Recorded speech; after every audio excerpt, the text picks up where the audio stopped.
ना करते बच्चे क्या होना बेटा। हाँ। हाँ नहीं करता था जरूरत नहीं हाँ खाली क्या कर स्कूल जा रहा तो यहाँ से काम कर लेते टीचर लोग अपना मोबाइल कर दे। दूसरे दूसरे लोग लोग अपना अपने मोबाइल को ऑफ कीजिए, वो पसंद है तो बेटा कहते चला माइक ऑफ कीजिए भाई।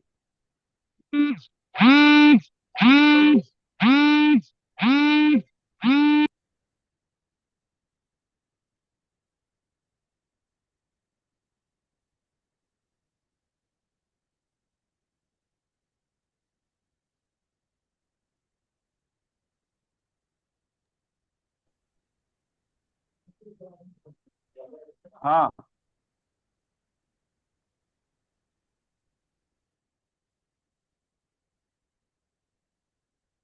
ये अनवारुल हक साहब का भी माइक ऑफ है।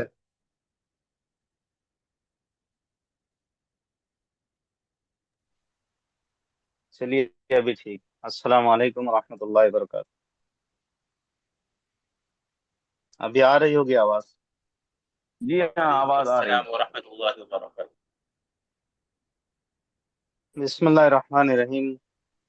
हमारे जो तलबा अजीज जुड़ गए होंगे, शुरू करते हैं।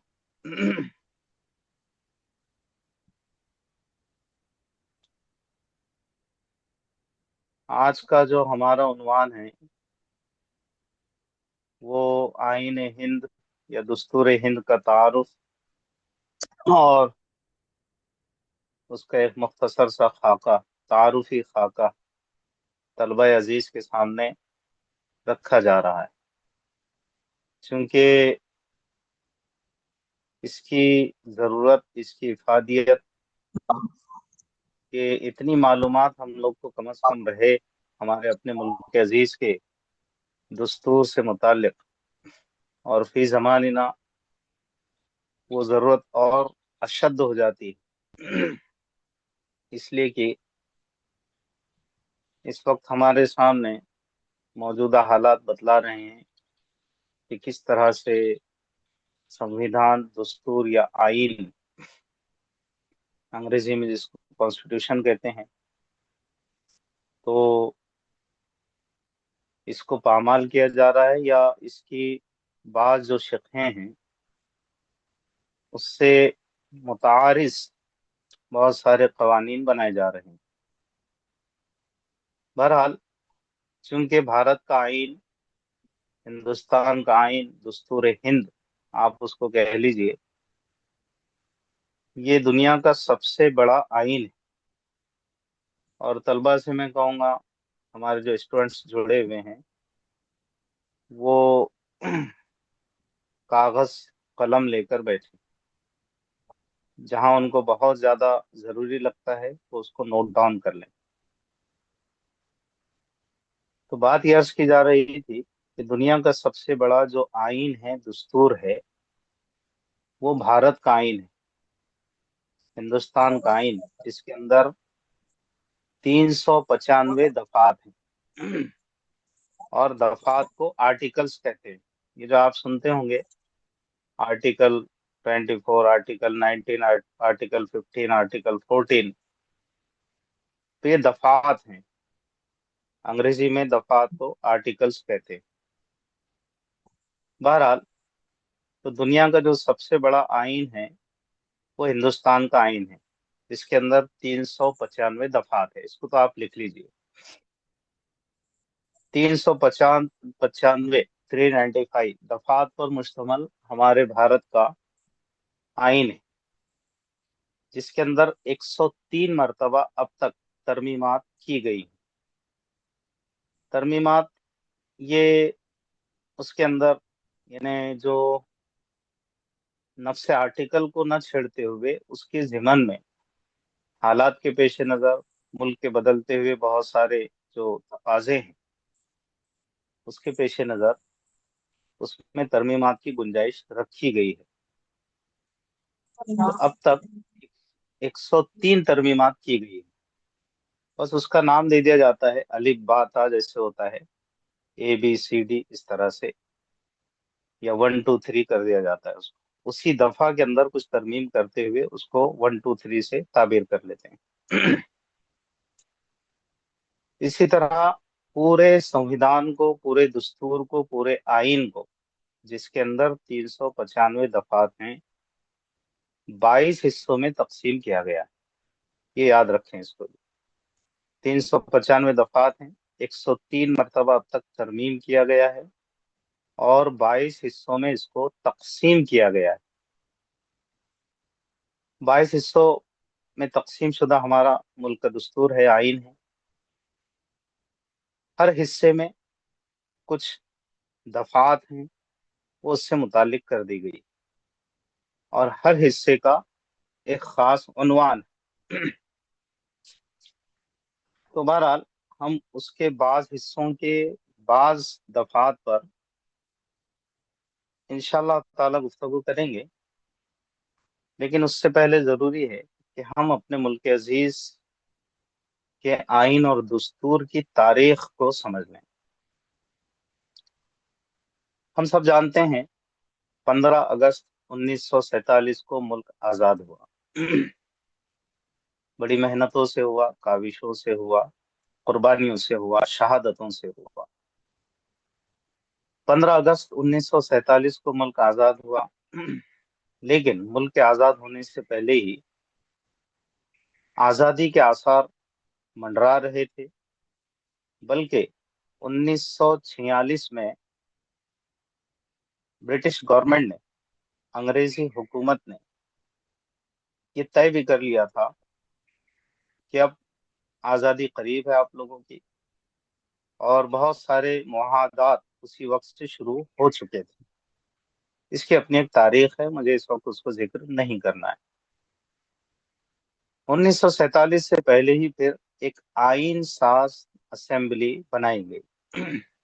आइन साज असेंबली आप उसको कह लीजिए, दस्तूर साज असेंबली कह लीजिए, कानून साज नहीं, आइन या दस्तूर साज असेंबली, ये 1946 में बनाई गई।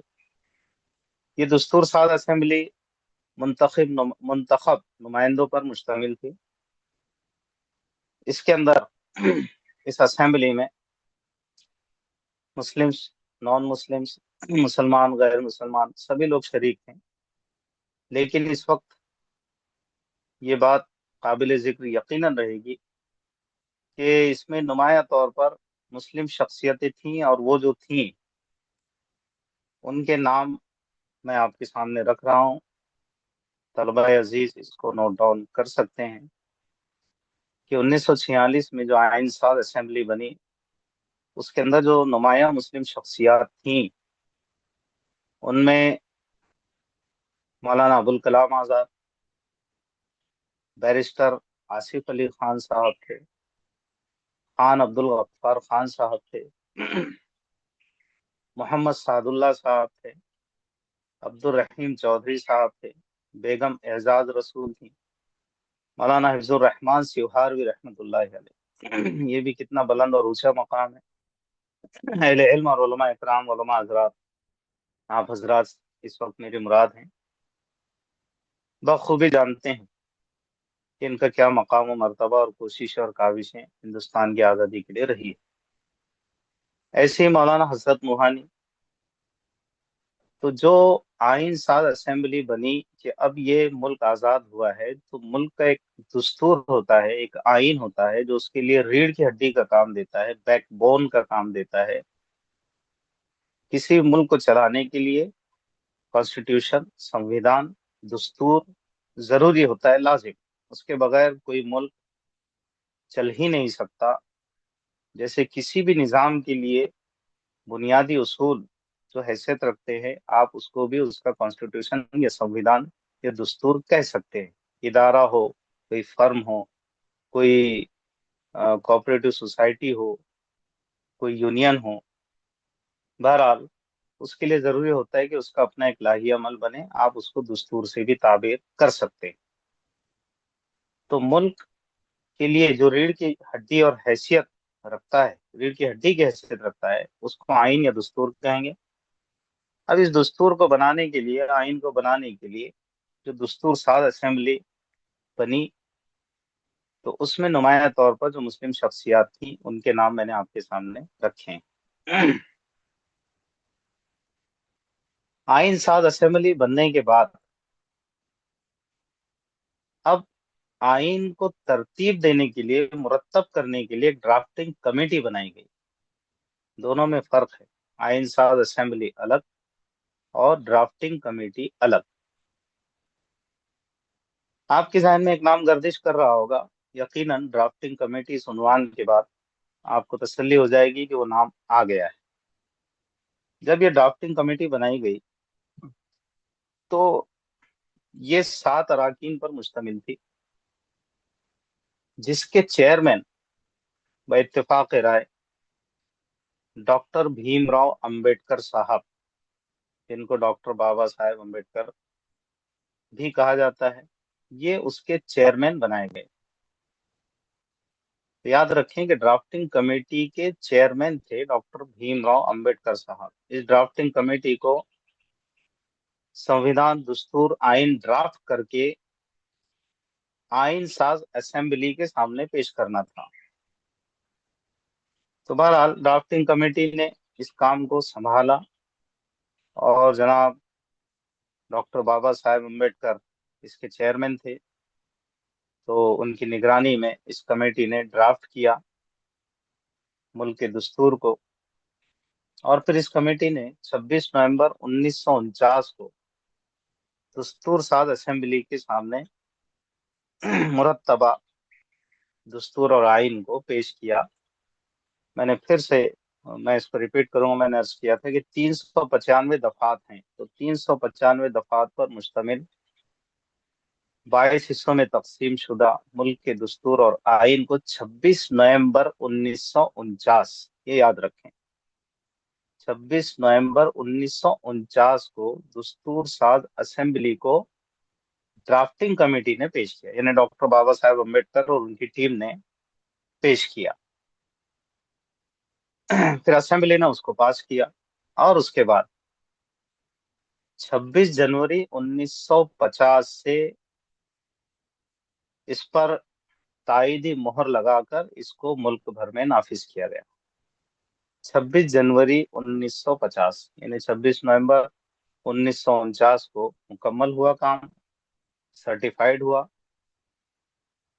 उसको सनद दे दी गई कि ये मुल्क अब आइन रहेगा, दस्तूर रहेगा। उसके बाद 26 जनवरी यानी कि 2 महीने के बाद, 26 नवंबर से 26 जनवरी 1950 को इसको नाफिज किया गया। तो गोया मुल्क की आज़ादी के लगभग 2.5 साल के बाद दस्तूर बना और दस्तूर दस्तूर का निफाज हुआ। यही वजह है कि 26 जनवरी 1950 में जब नाफिज हुआ दस्तूर, तो 26 जनवरी को हम यौम जमहूरिया कहते हैं, रिपब्लिक डे, यौम जमहूरिया। 15 अगस्त ये इंडिपेंडेंस डे, यौम आज़ादी, और 26 जनवरी ये यौम जमहूरिया, रिपब्लिक डे। ये आपके सामने इसकी मैंने मुख्तसर सी तारीख रखी है कि किस तरह से मुल्क का दस्तूर और आइन बना। एक बात यहाँ पर मैं जरूर अर्ज करूंगा कि हमारे मुल्क का जो आइन है, दस्तूर है, वो एक तो दुनिया का सबसे बड़ा दस्तूर है। दूसरा, अगर इस पर बात की जाए तो इसको घंटों दरकार है। लेकिन मैं आपके सामने वही बात रखने की कोशिश कर रहा हूँ, खास करके तलबा अजीज का ख्याल रखते हुए, कि जो हमारे लिए शायद जरूरी जरूरी मालूमात फराहम हो जाए, जिससे उतनी बात रखने की कोशिश हो रही है। वरना लॉ में, एलएलबी में ये मुस्तकिल एक मजमून में सब्जेक्ट है, इस पर मुस्तकिल एक किताब है। और फिर मास्टर डिग्री जब की जाती है एलएलबी के बाद, एलएलएम, तो एलएलएम में तो स्पेशलिटी इस पर की जाती है, कॉन्स्टिट्यूशन पर, यानी आइन पर मुस्तकिल आप 2 साल और स्पेशलाइजेशन, तखस्सुस कर सकते हैं। तो इससे आप अंदाजा कायम करें कि एक बहुत ही वास्ट, बहुत वसी ये मजमून है और मौजू है। तो हम इंशाअल्लाह ताला, जिसको इस तालिब इल्म ने जरूरी समझा कि मैं आप तक उसको पहुंचाऊं बिल इख्तिसार, वो मैंने उस तरह से इसको ड्राफ्ट किया है। तो बहरहाल ये मुख्तसर सी मैंने उसकी तारीख रखी। एक बात बहुत ही जहन नशीन कर लीजिए अजीज तलबा इकराम कि हमारा जो मुल्क है, इस मुल्क के दस्तूर में इस मुल्क का नाम भारत है, ये याद रखें। दफा इस मुल्क के दस्तूर की दफा 393 393 खुद ये कहता है कि भारत के आईन का नाम, दस्तूर का नाम भारत का आईन, अंग्रेजी में इंडियन कॉन्स्टिट्यूशन, जिसको आप आईन हिंद, दस्तूर हिंद कह लीजिए, लेकिन दस्तूरी नाम, आईनी नाम हमारे मुल्क अजीज का वो भारत है। अलबत्ता हिंदुस्तान कहने में लफ्ज मुज़ाक़ी की भी जरूरत नहीं है, कहा जा सकता है, कहते आ रहे हैं लोग, तो कोई हरज नहीं है उसमें, लेकिन जो इसका आईनी नाम है वो भारत है। अब आइए अगली बात की तरफ। आप जानते हैं किसी भी मजमून और मौजू में मुकद्दमा बड़ी अहमियत रखता है। उसको अंग्रेजी में प्रियम्बल कहते हैं, मुकद्दमा। हमारे मुल्क अजीज के संविधान का भी मुकद्दमा बड़ा अहम है। इसको आप तवज्जो से सुने, नोट डाउन कर लीजिए कि जिस मुल्क के दस्तूर में, आईन में मुकद्दमा इतना जामे और इतना सभी की रियायत करते मुरतब किया गया हो, तो हमारे नॉलेज में, हमारी मालूमात में वो मुकद्दमा जरूर होना चाहिए। मैं उसका तर्जुमा ही आपके सामने रख रहा हूँ कि यहाँ से शुरू होता है। देखिए, हम हिंदुस्तान के लोगों ने, हिंदुस्तान को, या आप भारत कह लीजिए, हम भारत के लोगों ने भारत को एक खुद Mukhtar, socialist, secular, democratic Republic बनाने और उसके तमाम शहरियों को महफूज बनाने का पुख्ता अज़्म किया है, जिसमें इंसाफ, समाजी, इक़्तिसादी और सियासी सोच, इजहार अकीदा, ईमान और इबादत की आज़ादी, हैसियत और मवाक़ी की मुसावात, बराबरी, और इन सब के दरमियान फ़रोग़ देना, इन सब के दरमियान फ़रोग़ देना, फ़र्द के वक़ार और कौम के इत्तेहाद और सालिमियत को यकीनी बनाने वाला भाईचारा। 26 नवंबर 1949 को हमारी दस्तूरसाज असेंबली में इस आइन को अपनाए, नाफिज करे और खुद पर नाफिज करें। यह आपके सामने चूंकि तर्जुमा रखा गया है, इसलिए इसके अंदर जो आप सेंस महसूस कर रहे हैं, तो इसका ताल्लुक सारी इबारत का यहाँ से है कि इसके तमाम शहरियों को महफूज बनाने का पुख्ता अज़्म हमने किया है, जिसमें, और यहाँ से सारी चीजें शुरू होती है। तो हम थोड़ा सा इसको डिस्कस कर लेते हैं कि इसके मुकदमे में लिखा है कि हम भारत के लोगों ने भारत के खुद Mukhtar, socialist, secular, democratic, secular का लफ्ज मैं खास करके यहाँ पर स्ट्रेस दूंगा, जोर दूंगा इस पर। डेमोक्रेटिक, सोशलिस्ट, रिपब्लिक, ये अभी अगर इस पे बहस की जाए तो काफी बात तवील हो जाएगी, लेकिन हम सिर्फ सेक्युलर लफ्ज पर इसलिए जोर देंगे कि जिस दस्तूर के मुकदमे की पहली सतर ही में लफ्ज सेक्युलर इस्तेमाल किया गया है और लिखा गया और उस पर पुख्ता आज़म कराया गया है, तो चाहिए कि भारत का हर नागरिक इनफरादी तौर पर और हर जमात इज्तिमाई तौर पर इस लफ्ज की लाज रखे रहे कि हमारा मुल्क, हमारा भारत, हमारा देश, हमारा हिंदुस्तान एक सेक्युलर कंट्री है, एक सेक्युलर मुल्क है। इस सेक्युलर मुल्क में इंसाफ, समाजी, इक्तिसादी और सियासी सोच, इजहार अकीदा, ईमान, इबादत की आज़ादी, ये सबको हासिल रहेगी बराबर, बराबरी के तौर पर, मुसावात के तौर पर। इसी तरह हैसियत के एतबार से सब बराबर, मवाक़ई के एतबार से भी सब बराबर। आपसी भाईचारे को फरोग देना, फर्द के वक़ार, कौम के इत्तेहाद, सालमियत को यकीनी बनाने वाला भाईचारा, इसको फरोग देना, ये इसके मुकदमे के अहम निकात और अहम जो यानी पॉइंट्स हैं, ये मैंने आपके सामने रखे हैं। ये सारा मुकदमा, उसका तर्जुमा मैंने आपके सामने रखा है। अब आइए, जैसा कि मैंने अर्ज किया था कि दुनिया का सबसे बड़ा आइन है, जिसमें 395 दफात हैं, आर्टिकल्स हैं, और 22 हिस्सों में इसको तकसीम किया गया है।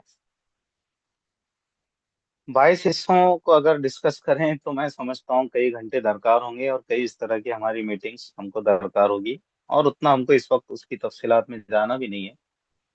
जैसे कि इसका जो पहला ही हिस्सा है उसमें यूनियन, उसका इलाका, यानी name and the territory of the union, name and territory of the union. अब जाहिर सी बात है कि यूनियन और उसका इलाका, इसमें रियासतों से डिस्कशन किया गया है कि किस तरह से रियासतें वजूद में आएगी, अगर बनती हैं रियासतें, नई रियासतें जो पहले से बन चुकी हैं, उनके अपने राइट्स, उनका अपना दायरे कार कहाँ तक होगा, कैसे होगा। जाहिर सी बात है बहुत ही टेक्निकल ये सब बातें हैं, और इसके दीगर दफात भी सदर जमहूरिया का इंतखाब, उसके अपने पावर्स, और मेम्बरान के अपने पावर्स, एमएलएज, एमपीज।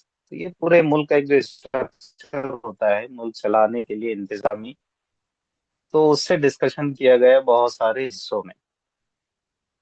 तो जैसे पहले हिस्से का मैंने उन्वान लगाया, इसमें 4 दफात है, यूनियन और उसका इलाका। दूसरा हिस्सा है शहरियत, इसमें 7 दफात हैं, शहरियत से मुतालिक सिटीजनशिप। लेकिन मेरे जहन में जो बात आई, और ये बात जरूरी जो समझी गई पहले ही से हमारे अहले इल्म के हल्के में भी, कि इसका जो तीसरा हिस्सा है ये बहुत अहम है, और इस तीसरे हिस्से को भारत के हर नागरिक और शहरी ने जान लेना चाहिए, समझ लेना चाहिए, पढ़ लेना चाहिए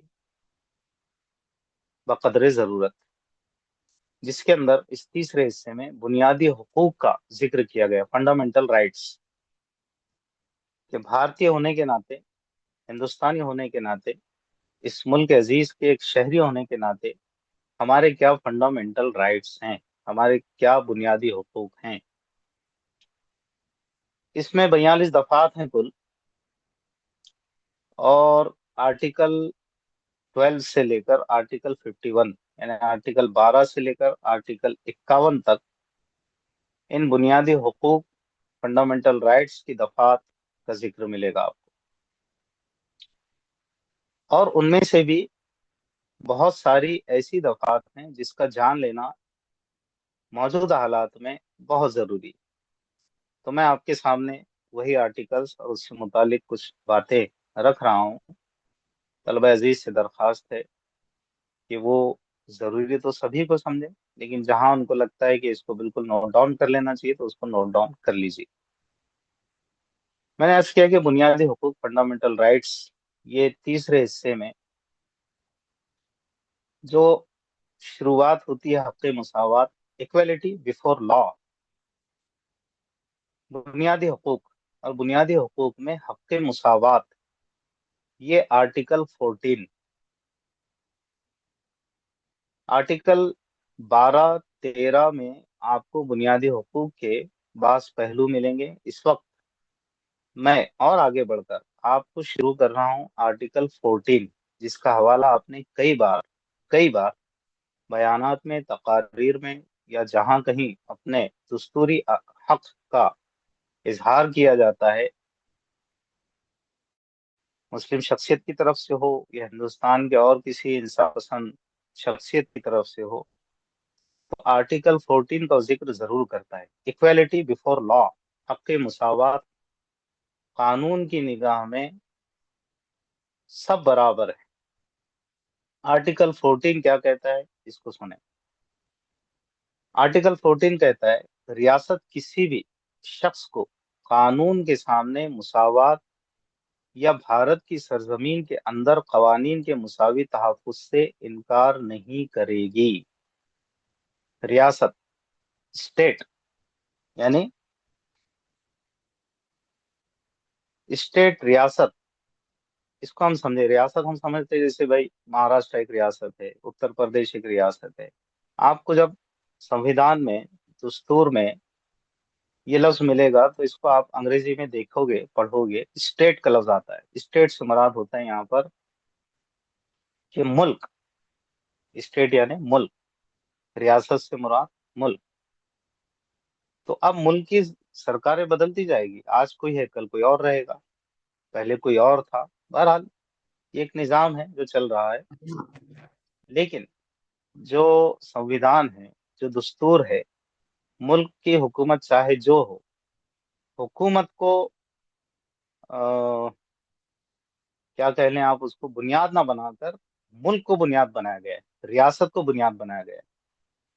تو ملک کے نزدیک، ملک کی نگاہ میں آرٹیکل 14 یہ کہتا ہے کہ ریاست کسی بھی شخص کو قانون کے سامنے مساوات یا بھارت کی سرزمین کے اندر قوانین کے مساوی تحفظ سے انکار نہیں کرے گی. یعنی ایکویلٹی بیفور لا، قانون کے سامنے سب برابر،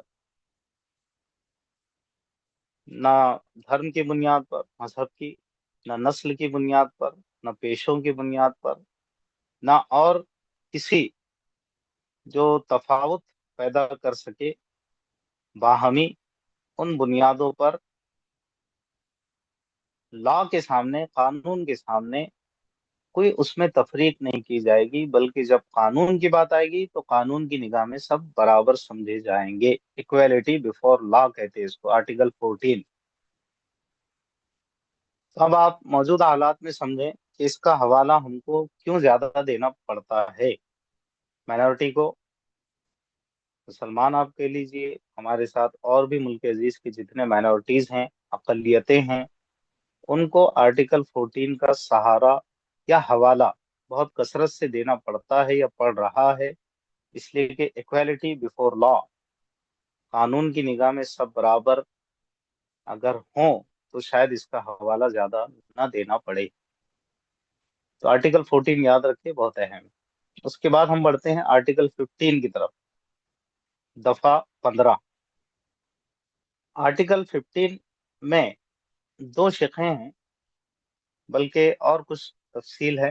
پہلے آپ اس کو سمجھ لیں، آرٹیکل 15 کی بنیاد کو سمجھ لیں. دفعہ 15، مذہب، نسل، ذات، جنس یا جائے پیدائش کی بنیاد پر امتیازی سلوک نہیں کیا جائے گا. مذہب، نسل، ذات، جنس یا جائے پیدائش کی بنیاد پر امتیازی سلوک نہیں کیا جائے گا. یہ آرٹیکل 15 کہتا ہے. آرٹیکل 15 کی شق 1 میں، جیسے میں نے پہلے کہا کہ 1 2 3 بھی جب اس میں امینڈمنٹ کیے گئے تو اس کو وہاں اس کلاس کو بڑھا کر اس کلاس کو 1 2 3 یا کبھی ABC اس طرح سے لکھ لیا جاتا ہے. تو آرٹیکل 15 کی بنیاد تو آپ کو میں نے بتا دی. اب اس کے اندر ترمیمات کے بعد جو شق نمبر 1، اس میں اور وضاحت کی گئی کہ ریاست کسی شہری کے ساتھ صرف مذہب، نسل، ذات، جنس، جائے پیدائش یا ان میں سے کسی کی بنیاد پر امتیازی سلوک نہیں کرے گی. پھر مزید اس میں ترمیم کی گئی اور شق نمبر 2 یہ اس میں ایڈ کی گئی، اس میں اضافہ کیا گیا ترمیم کے بعد. تو پھر اس کی ایک مزید شق بنی جس کو 2 لکھا گیا. کوئی بھی شہری صرف مذہب، نسل، ذات، جنس، جائے پیدائش یا ان میں سے کسی کی بنیاد پر کسی معذوری، ذمہ داری، پابندی یا شرط کا شکار نہیں ہوگا. اب یہ جو کلازز ہیں نا، اس پر بھی اگر کچھ تفصیلی بات کی جائے تو بہت وقت درکار ہوگا، لیکن آپ لفظوں کے اضافے کا فرق ضرور محسوس کر رہے ہوں گے. کچھ اضافوں کے ساتھ پھر ترمیمات کی گئی. ان سب کا حاصل یہ ہے کہ مذہب، نسل، ذات، جنس یا جائے پیدائش کی بنیاد پر کوئی امتیازی سلوک نہیں کیا جائے گا، اور نہ ہی شق نمبر 2 کا الف اور با مزید اس کو واضح کرتا ہے. سنیے آپ توجہ سے کہ دکانوں، عوامی ریسٹورنٹ، ہوٹلوں اور عوامی تفریح کے مقامات تک رسائی، یا پھر اس کا با کیا گیا الف اور با، شق نمبر 2 آرٹیکل 15 کا شق نمبر 2 کلاوز نمبر 2 کے بعد اے اور بی.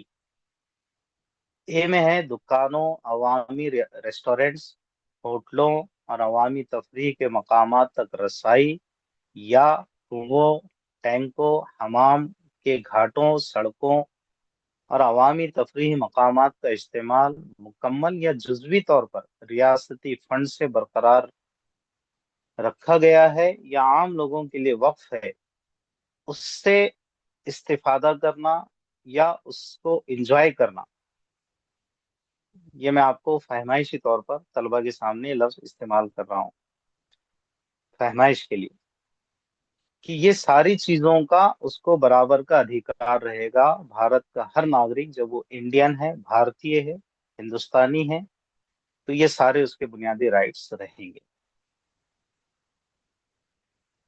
اس کو سمجھے آپ۔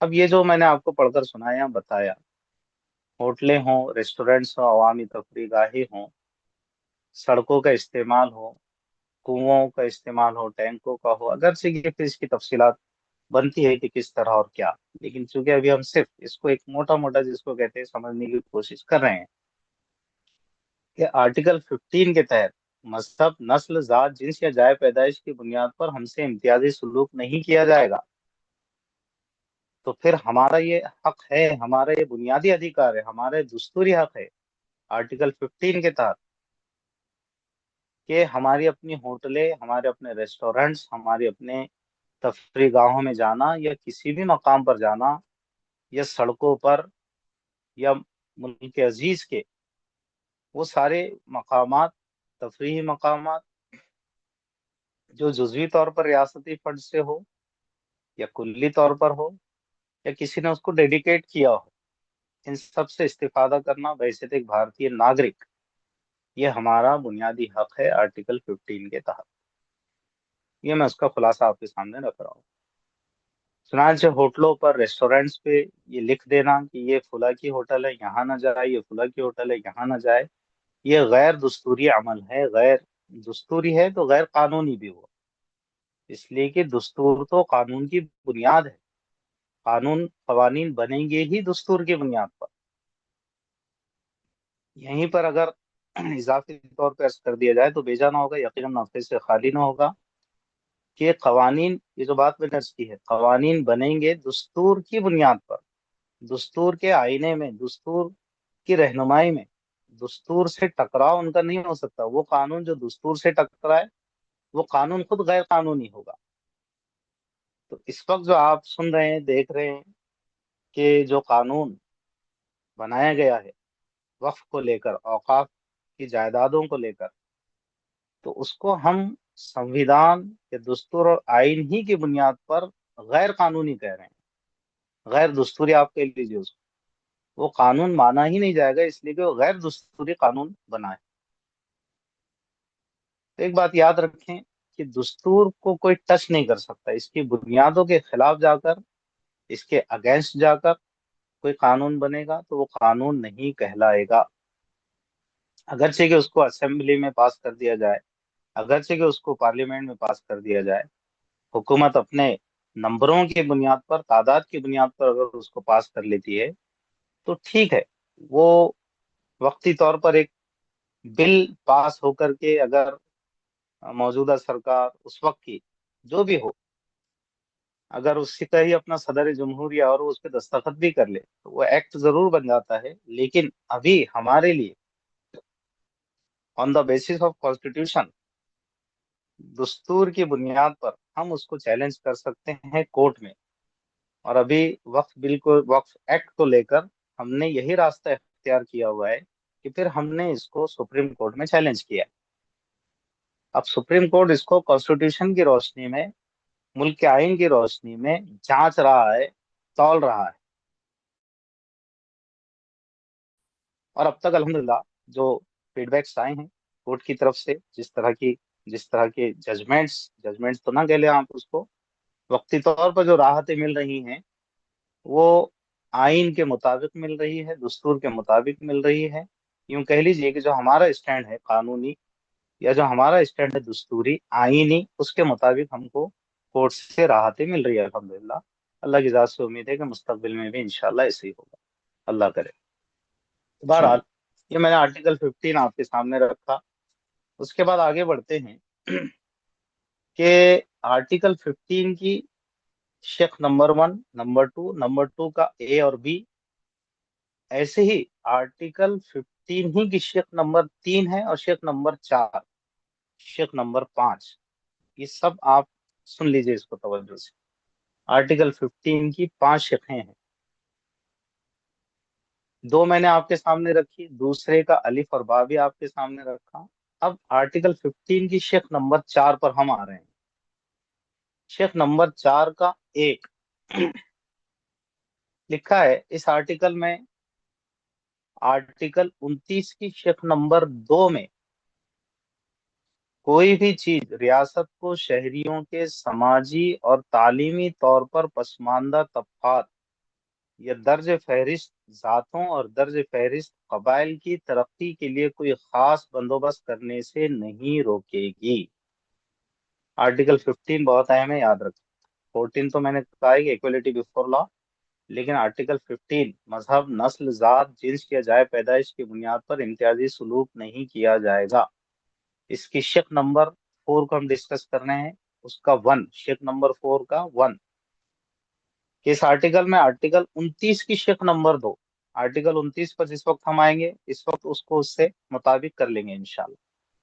तो उसमें भी जो बात अर्ज की गई कि उसमें कोई भी चीज रियासत को शहरियों के समाजी और तालीमी तौर पर पसमानदा तबकात या दर्ज फहरिस्त जातों और दर्ज फहरिस्त कबाइल की तरक्की के लिए कोई खास बंदोबस्त करने से नहीं रोकेगी। इसका हासिल और खुलासा कि